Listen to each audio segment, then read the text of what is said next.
Miarabantsika rehetra amin'izao hariva ny alatsinainy fa 8 ny volana May 2024 izao.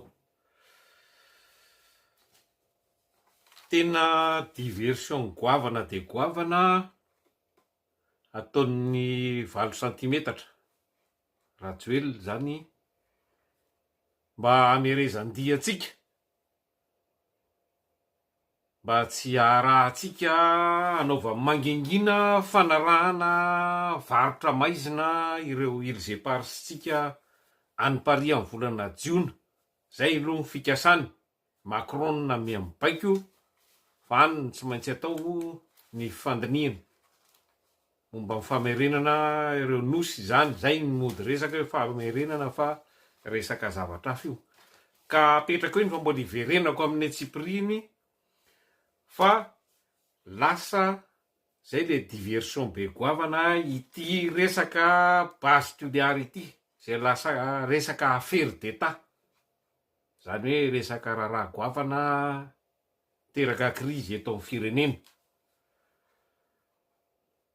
Teny izay mihitsy ny tokony andraisantsika azy, affaire d'etat, zany hoe affaire ny vahoaka malagasy io base tuliary io, satria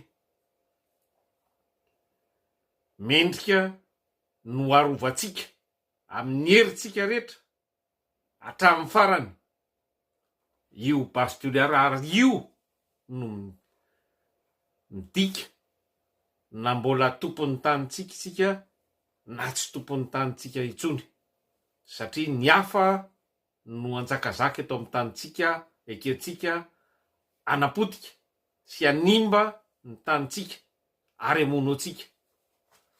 Ka sarobidy loatra ny faritra misy an'io base tuliary io, zay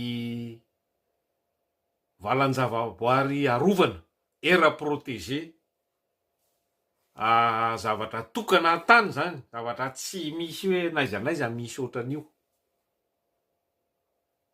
tsy misy manana ny baobaba ananantsika na tany aiza na tany aiza. Zany hoe patrimoine mondial io, raha misy ny atao hoe